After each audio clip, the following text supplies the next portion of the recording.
Good evening and welcome to Alan's Italy. Tonight we are going to be looking at yet another architectural feature of Italy. This time we're going to be talking about loggias, and we'll talk about that in a few minutes. I'll give you some background on that. But first, let me go to my album here and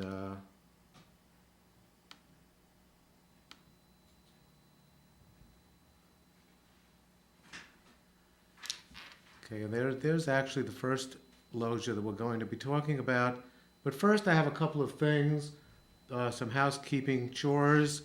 Number one is I would like to say happy 10th anniversary to my daughter Jennifer and her wonderful husband Rob. This is their 10th anniversary. It's hard to believe, but on April 5th, in 2003, they were married. I'll never forget, that whole weekend. And this is not what they look like now. This is what they looked like a few years ago. But they're still, she's still a beautiful young woman, and he is still a very handsome, as you could see, man. And no father has ever been more blessed than I to have a daughter like Jennifer and a son-in-law like Rob, and as well a granddaughter like Sophia. So tonight's show is dedicated to Jennifer and Robert on their 10th wedding anniversary. Now, um, the last show was related to restaurants, and you may remember this particular uh, photo that I showed of it was the Ristorante, it was La Grota, which is a trattoria, and this is Franco, the owner, and this is me showing him how to fold napkins. And, you know, this is the moment that I actually said to him, "Can I work here?" And this was the moment when he, thought that was very cute and patted me on the chin and said, "No, you can't really work here." So, and, neither Ellen nor I could remember if I had actually given you a demonstration of the napkin folding that, ingratiated me to Franco to such a degree. So I'm going to do it now. And if you had seen this before, please forgive us, but, we just didn't remember. But this is the way it's done. This is the way I did it for them that night. I actually take a napkin of this size, it's a cloth napkin, and I hold it like this, and I take it and bring it down like this. So we now have this situation here, and I then fold it like that so that it now looks like this, okay? And then I flip it over and fold it backwards like that, and then fold it in like this, tuck that end into that little crease, and there it is.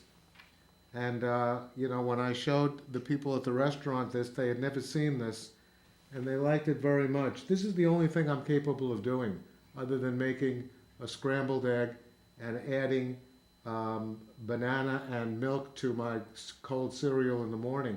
Otherwise, when Laura makes one of these wonderful dinners, this is my contribution, is to set the table, which I can do very well, and I set up this beautiful little napkin. So Franco was very thrilled with that, and unfortunately, he did not want to employ my services. So that was that. And now, the concept of a loggia, and let me go back to this one. This is an example of a loggia in Florence, Italy. And I've always been very fascinated by this concept, not only because it's very beautiful, but because it harkens me back to the concept of Roman and Greek temples. And the whole concept of it and the way it's used throughout the world has always fascinated me. So I'd like to begin, and let me again jump ahead to this picture. And I had to take a lot of these off the internet, so whenever that happens, usually it means that the picture is small and I have to enlarge in it. But this is an example. And when we talk about loggias, we're not simply talking about the concept of a loggia, which is um, kind of a columned portico or patio or terrace. Usually it's outdoors, or at least part of it is outdoors. Sometimes it's enclosed on one side, as you could see right there in that picture. Sometimes it's enclosed on two or three sides. And we'll be talking about all the different varieties that there are. This particular one that we're looking at now is the back porch of Mount Vernon, which was the home of George Washington when he wasn't, running the government and fighting in the Revolutionary War. He'd returned to his home, and this is what his back portico looked like, and it was indeed a loggia.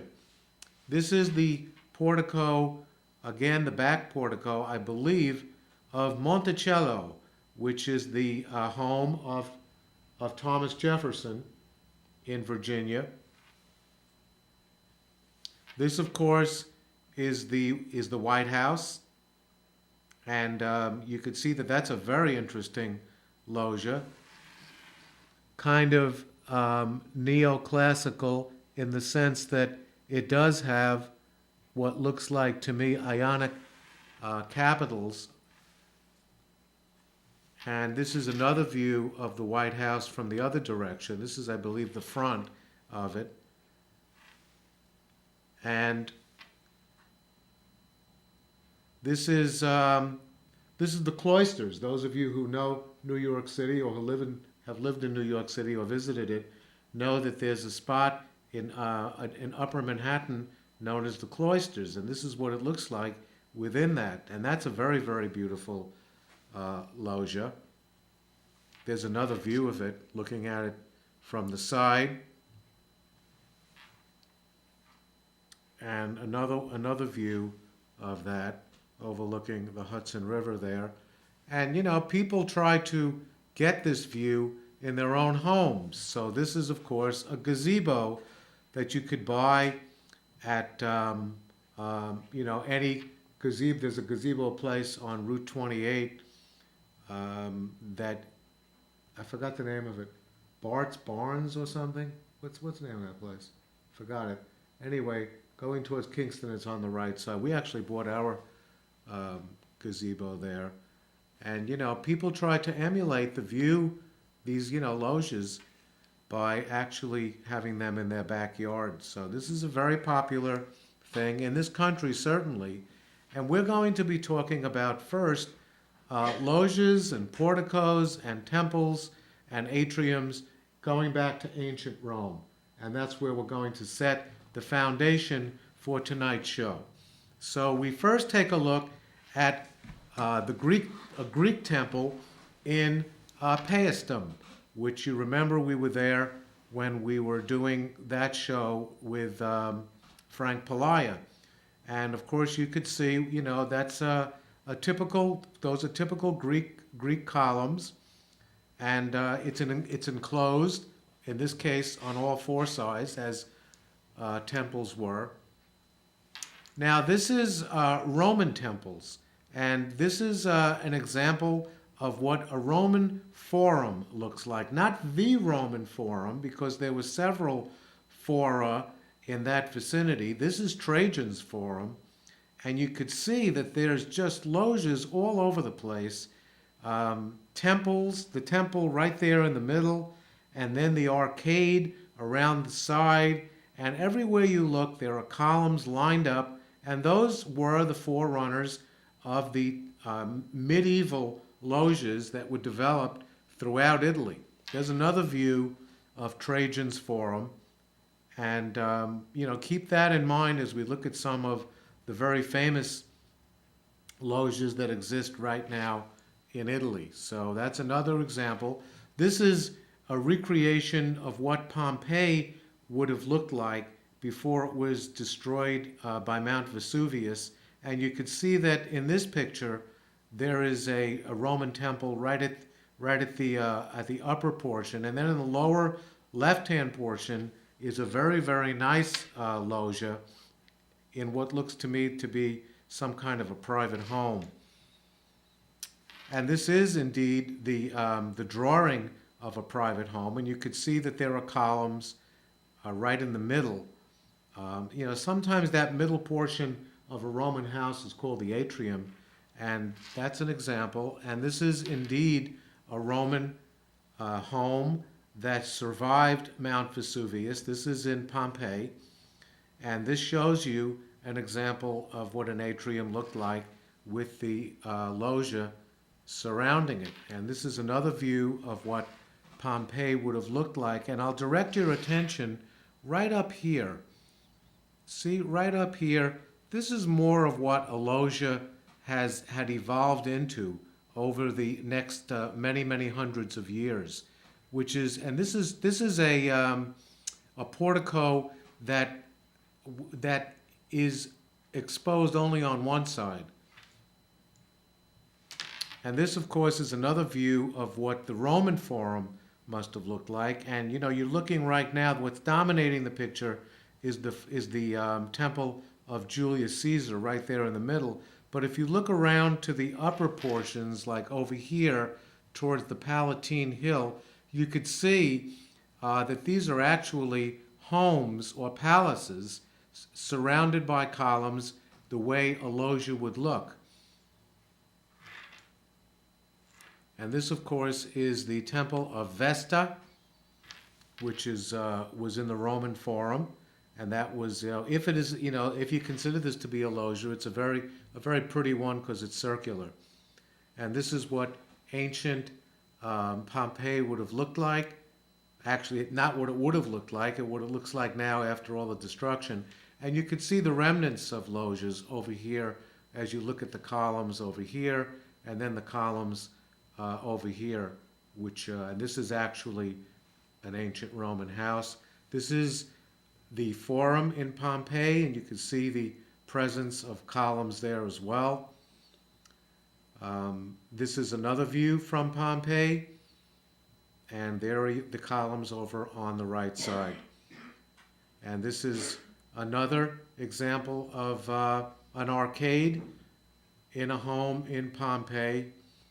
And in further along in the Colosseum, you could see that there is the presence of columns and arches indicating the view of a loggia. There you could see right up here these columns that create the illusion of a portico. And there's another view of the Colosseum in Rome, and you could see the presence of those arches as well. And now let's bring it up now to medieval times. So we're first going to talk about the loggias of Florence. And of course, you know that Florence has a very special place in my heart because it's my favorite city in all of Italy. And I'm going to start with the loggias of Florence, and I'm going to start with the most famous loggia in all of Florence, and perhaps also in all of Italy, and that is the Loggia dei Lanzi. And that is the loggia that you see right there in the center of the diagram, of the picture, excuse me. And this is in the Piazza della Signoria, and you could see over on the left side is the Palazzo della Signoria. And that loggia was built by a fellow named Ciccone. Originally, it was thought to have been built by Orcagna, and because of that, it was given the name the Loggia of Orcagna. But then it was found out that it was really built by Ciccone and also a fellow named Simone Talente in the middle of the 14th century. And it took about 22 years to build this loggia. That's a really nice view of it. And the builders of this loggia patterned it after the Cathedral of Florence, which had just been begun maybe 50 years earlier.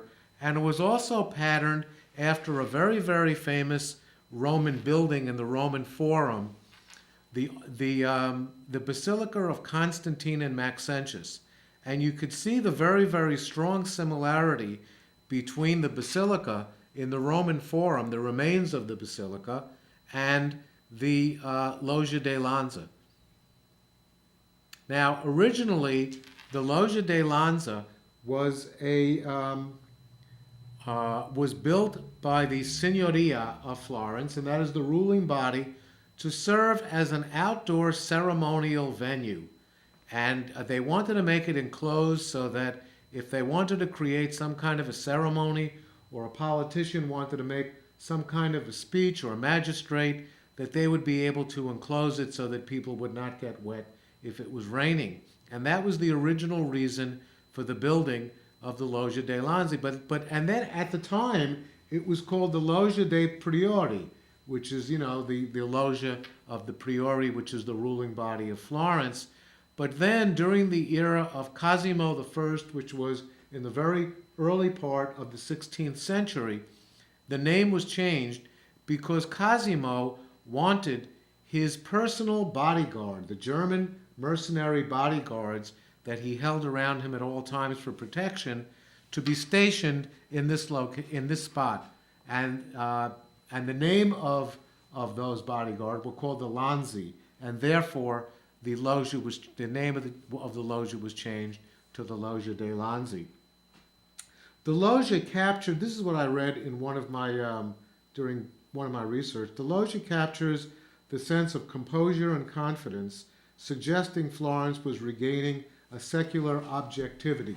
Now, if you study the history of Florence, you will know that the church had a very, very prominent part in the history of Florence in the 1200s and the 1300s. And then as you entered the 1400s, you started getting out of that period of the Gothic architecture, getting into Renaissance. And this was the forerunner of that, because this was the 1300s. But as time went on, Florence began to get this tremendous sense of self-confidence. And one of the things that manifested itself was the statue of David that Michelangelo had sculpted. But another thing was the establishment of this loggia. And again, there is the one in Rome. And, this is what the Piazza della Signoria looked like back then, and of course still looks like today. And, the very magnificent palazzo with the loggia over there. This is a picture that we took of the loggia. It dominates the piazza. This is a look at it from the side, and you can see that nowadays it is dominated on the inside by very famous statues. And, two of the most famous are this, and why can't I make, oh, here we go, okay. This is Perseus, which was, from Greek mythology, that was sculpted by a very famous Renaissance sculptor by the name of Cellini, Benevuti Cellini. And this shows the head of Medusa being severed by the sword-wielding soldier over there on the left side. And this is another very famous sculpture. This is a sculpture of the rape of the Sabine women, which was sculpted by Giambologna in the 15th century. And there are many, many other sculptures in that venue. And now, people kind of look at it as a place where they could go and see famous sculpture. So that's what it has evolved into. These are called trefoils because it has, tre means three. As a mathematician, I can tell you that prefix, tri or tre, means three. And you see these three-pointed figures, these three-pointed parts here, and then these semicircular parts. That's why it's called a trefoil. And that is, there are four of those dedicated to the four cardinal virtues of fortitude, temperance, justice, and prudence. When Michelangelo saw the Loggia dei Lanzi for the first time, he said it should be extended all around the entire piazza so that the entire piazza would be enclosed by an arcade. And, that it would have been kind of beautiful. And there's what it looks like now with the hundreds and hundreds of people just milling about. Now the next loggia that we're going to look at is that one right there. It's not quite in the center, it's off to the left a little bit. That's the Loggia di Bigallo. And the Loggia di Bigallo was built in the mid-1400s, and it was created as a shelter for lost and unwanted infants. And keep that in mind, because a lot of these loggias were built in that regard. And, children, a lot of children during the Middle Ages were abandoned by their parents, and they used to kind of deposit them in front of these structures that were constructed by the church for the children to seek refuge. And this particular one was called the Compagnia della Misericordia. And the Misericordia, I don't know if you remember me speaking about this, but in one of the churches, the Church of Onisante, there's a painting by Ghirlandaio where it's a painting of the Virgin Mary kind of holding children and kind of defenseless people under her shelter. And that's called a Misericordia. And this is a view of the Loggia di Bigallo at night. It's very, very beautiful, as you could see when it's all illuminated. This is a video of it. I hope this is. We don't need sound on this. So we'll just show. This is what the piazza looks like, right in front of the Loggia di Bigallo. Now we're looking now at the baptistry, but as Laura spans this piazza, and she will first turn a little bit to the right to show the church, I believe. There it is. There's the Cathedral of Florence. Then she will turn back to show the baptistry, and then she keeps going, and there is a perfect shot of what the Loggia di Bigallo looks like.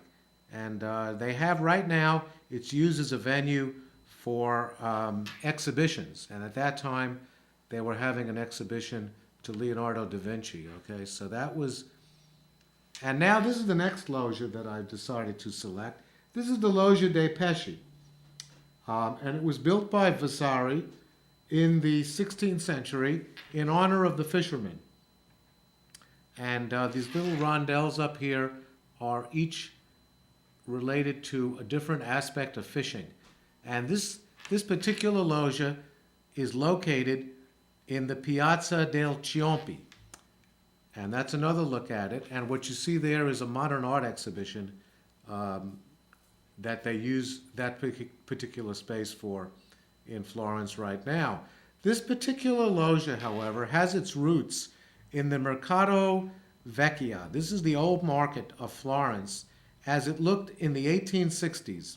And this is an Alinari photograph of what Florence looked like in the 1860s, pretty much as it does now, except that this particular piazza, and there's the loggia over there on the left side. So that loggia, and there's yet another view of it, and this has the Alinari name right on the front, so it mars the photograph a little bit. But this is what the loggia looked like just before it was torn down.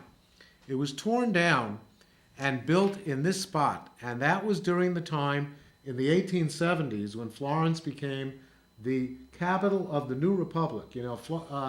All of Italy was unified in the early 1870s, and they wanted to clean up Florence. So they wanted to clean up this spot, the old market, and they didn't want to get rid of the loggia, so they just took the loggia apart and rebuilt it in this location, and this is where it is right now. Okay, now this particular loggia is called the Loggia del Mercato Nuovo, and this is now a shopping area. It's a market where they have leather goods and they have silk goods and all other kinds of products that people like to shop. And this is called a porcellana, which is kind of like a wild boar that people, and this is right in front of the loggia. People stop here, and if you rub the porcellana's nose, it's supposed to bring good luck. But this was originally a silk market, which was used for luxury goods for wealthy people. This particular wild boar is located in what used to be a fountain, the Fontana del Porcellana. And, now, of course, it's a shopping market and very crowded with people looking for various products. And that's another view of it, located right in the center of Florence, not far from the river. Now, this is the Bargello, which we've seen many, many times, which used to be a prison and is now a great sculpture museum. And they have a very beautiful loggia as well, not only on their ground floor, kind of patterned again after the Basilica of Constantine in the Roman Forum, but you could see the one above there as well. And that's another view of it, walking up the steps and seeing the loggia on the second floor. This is the loggia that Vasari created when he was creating the corridor that connected the Uffizi with the Palazzo Pitti on the other side of the river. And there's a close-up view of it. Not only, this is the Vasari corridor right here with these windows, and you can see that he chose this kind of loggia, this kind of a corridor. But also you see, this is the actual Uffizi, which has a very beautiful loggia right on the front overlooking the river. Now this is the loggia on the left side I'm referring to in the cloister of the Church of Santa Croce. And right dead ahead is the very famous Pazzi Chapel. And Brunelleschi, when he designed the Pazzi Chapel, decided that he also wanted this beautiful loggia over there on the left side. Now this loggia was actually designed by Brunelleschi in the 15th century, and it is in the Piazza Santissima Annunziata in Florence, and that is the Ospedale degli Innocenti, which is also a place where unwanted infants and children were left and were taken in by the members of the church. So for some reason, this type of design was always put outside of these sanctuaries for the children. And it's very inviting. Maybe they just wanted it to be a very inviting and beautiful location, which would be very appealing to people. I'm really not sure, but this is one of the most famous loggias, and that was the one created by Brunelleschi. And there's a close-up of it, and you can see it's quite spectacular.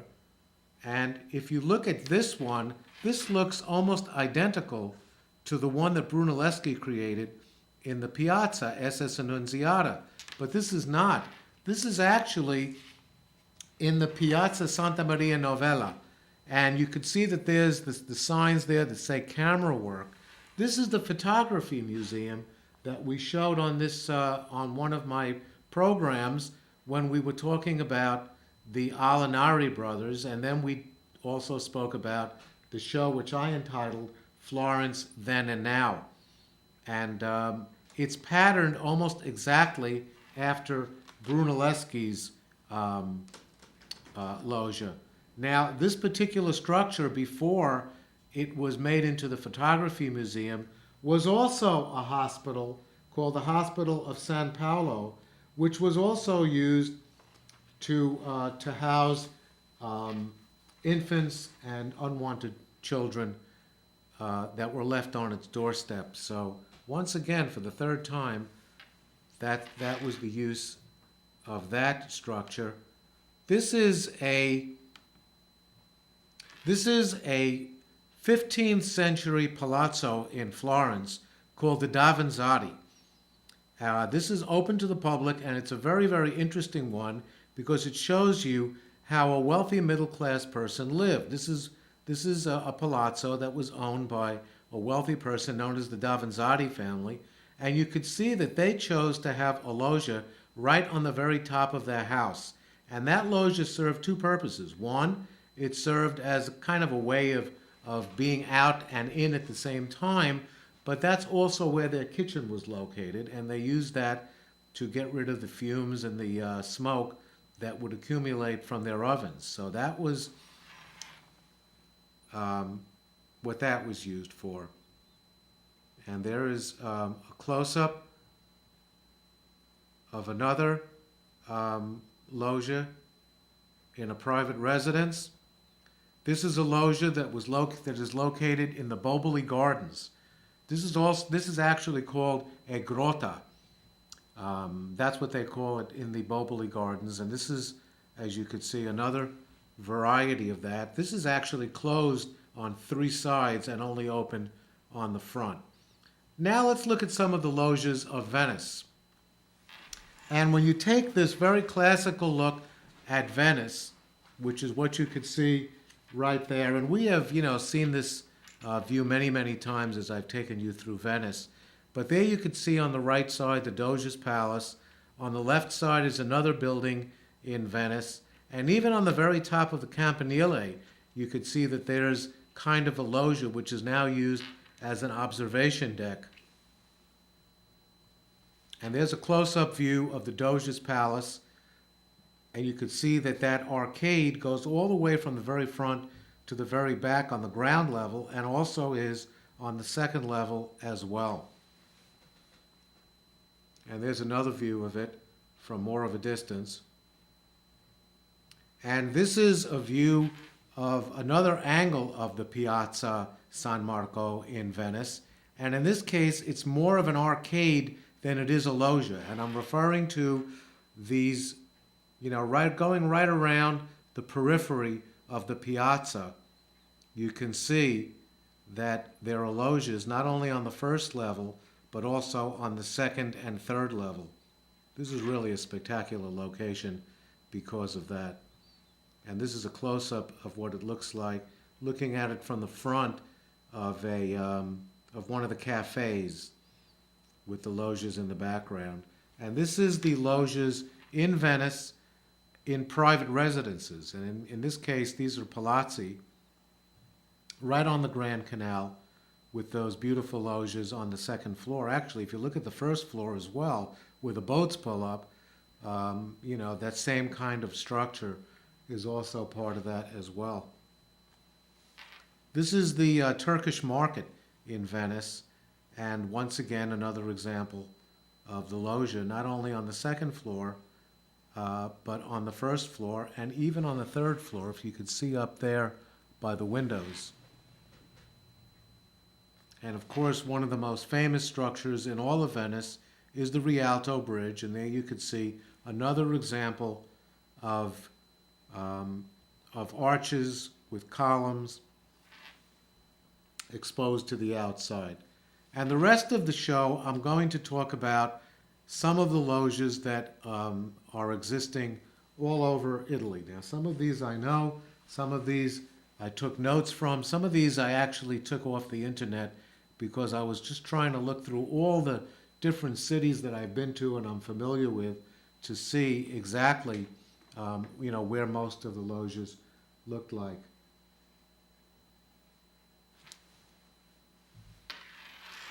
Okay, so we're going to start in the town of Cortona. And this is a town right in the middle of Tuscany. And there's a loggia that's attached to a private building, a private residence. It's more of a terrace or a balcony, but it gives the same interesting view of the loggias that we have seen so far. Not quite as spectacular as they were on some of the private buildings, but you could see very, very interesting. And this is the example of a loggia in Viterbo on the second floor, 3 arches, and this is a loggia, of course, that is enclosed on 3 sides. And this is another example of a kind of an arcade, also in Viterbo, very similar to Brunelleschi's in the Piazza SS Annunziata. And you could see this is the town of Felligna Valdarno, which is the town that my friend Luca lives in. And straight ahead is the church, which has a loggia.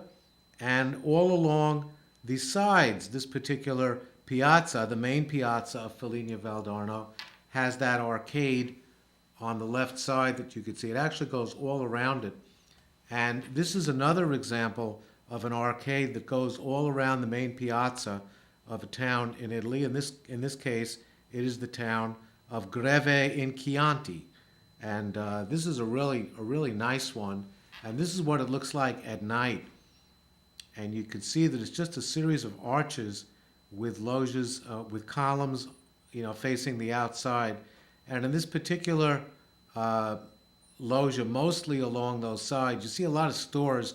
Most of those stores are wine tasting because this is a wine producing area, and a lot of the stores actually display wine, and people just walk, throughout the arcade in whatever weather it happens to be.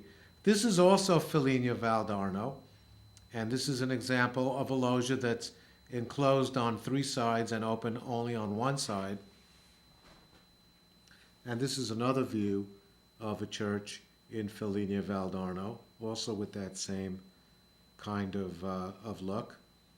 And this is one of the most famous sites in all of Italy. This is the Leaning Tower of Pisa, which by now a tower that's attached to a church is really called a campanile.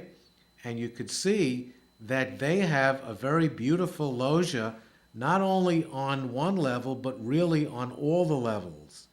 And this is the classic use of that architectural concept. And many other buildings throughout that region have that same approach. And this is the Church of San Martino in Lucca. And Lucca is, just a hop, skip, and a jump from Pisa. Maybe a 20-minute ride from Lucca to Pisa, and you could see that the same architectural feature that appears in the Leaning Tower of Pisa also appears on the facade of the Church of San Martino in Lucca. This is another piazza in Pisa. This is actually in Pisa, and there you could see the same kind of architectural feature that you would see in Florence in the in the Piazza SS Annunziata, and also the Piazza Santa Maria Novella. And then we come to the town of Orvieto, which is one of my favorite towns in Umbria, and a town that I've taken you to quite a few times on this show. And this is one of the most famous loggias. This is in one of the main piazzas in Orvieto. And you can see that that's a loggia that's actually open on 3 sides. And this is this used to be a church that was, and that's the cloister of the church. It's now an art school. And Laura and I went to visit this. It's really a very, very pretty one. And there's an example of a loggia within its garden. And then, of course, we come to Rome. And let me make this larger, because this is the cathedral of St. Peter's Cathedral in Rome. And you can see that it has columns in the front, and also that arcade around the periphery. I mean, this is the Piazza San Pietro, and this is extremely well known for its and you get the better view of this from this view. And this is what the Piazza San Pietro looks like from above. And we did not take this picture. This comes off the internet. And you could see how the concept of the arcaded columns on the left and the right are so prevalent in this particular piazza. And this is one of the most famous of all the arcades in all of Italy. And you could see other ones throughout the city. It's a little difficult to see it here, but this is the town of Poppi, which is located in eastern Tuscany, and that beautiful little church that you see in the background has an arcade, or a portico around it, and there are the arcades on to the left and the right of the street that leads right up to this particular church. This is another scene from the town of Poppi with the arcade on the left side. And of course, this is the Piazza del Duomo in Milano, and there you could see in the distance the church, the cathedral, and you know its piazza is also surrounded by a very beautiful arcade. And in Milan itself is the famous Galleria, which is an indoor shopping mall, which also has restaurants. And you can see that they use that same concept on the left and on the right. And this is at the very bottom of the picture. You could see this arcade located in the town of Assisi, which is located in Umbria, not far from Orvieto. And this is the portico of the Etruscan Museum in Chiusi, which is a very beautiful town in central Tuscany. And as you can see, this is more of a porch type, you know, loggia, which is enclosed on three sides. This is also in Chiusi.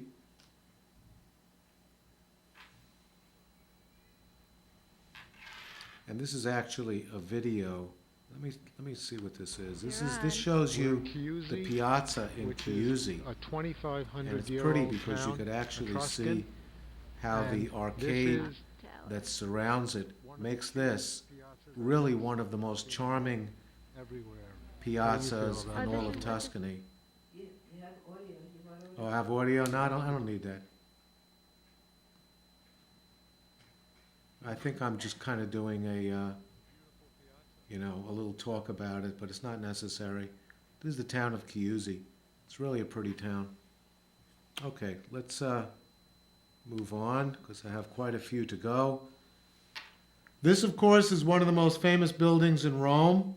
This is the Pantheon and the Piazza della Rotondo, and this is the portico, the main portico of the Pantheon. And this is one of the most famous loggias, obviously, in all of the world. This is one of the most well-preserved ancient Roman buildings in all the world, and you can see that the Romans chose that architectural feature to enhance that very famous building. This is the monastery of Vallombrosa, which is located in eastern Tuscany.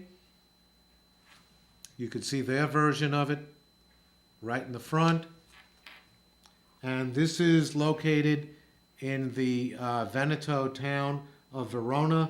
This is the loggia known as Concilio. And that's a very beautiful one, as you could see, on both levels, the top and the bottom. And this is the town of Verona itself. And there's another loggia portico in the town of Verona, in the Veneto region. And then we come to Vicenza. And Vicenza is a town also in the Veneto region. The Veneto region is the region right around Venice, to the east and partially to the north and to the south. And this is a town that was mostly designed by Palladio, just as if you've ever been in Barcelona, you'll know that here I go, Gaudi. I always forget these names.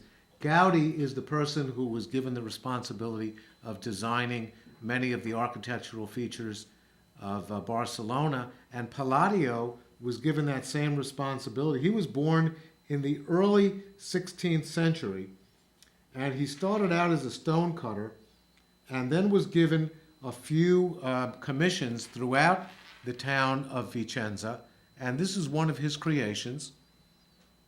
And you could see that he modeled a lot of his creations after the Roman columns. This is another loggia that was created by Palladio in the town of Vicenza. As you walk through Vicenza, all you see are buildings dedicated to Palladio. And this is another loggia that you can see, a very, very pretty one in a garden. And he also used to do private homes, private villas, and this is one that he created as well. There's another one. This is kind of reminiscent of the Piazza St. Peter's in Rome. That's another one by Palladio in Vicenza.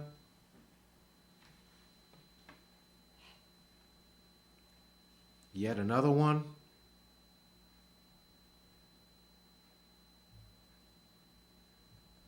And this is actually my favorite one. This is a very famous one known as the Loggia Bernarda Varmarana, which is located in the Salvi Garden. And this is actually in a garden in the water, as you could see. And that's a really beautiful one. This is also, I believe, in Vicenza. Oh, no, excuse me. This is the one that was created by Vasari in Arezzo. And that's another view of it from the side. And in the town of Siena, and I don't have, a very good picture of that, because we never actually took this picture, but this is one of the famous loggias in Siena, the Loggia Mercanzia, and another view of it. And now in Viterbo, that is, Rick and I sitting on the step, and that's an example of an outdoor loggia right by the Pope's Palace in Viterbo. And there's another view of it. It's not actually a loggia, it's more of just, a series of columns, but it certainly enhances that whole patio area. Now this is located in the town of Montalcino, and this is called the Loggia dei Priori. And it's a very interesting one because the level of the arches are all at different heights. And there's another view of it. Okay, I'm going to pass by this because I think we're sort of running out of time, but this is the one in Pienza, and this is in Pitigliano.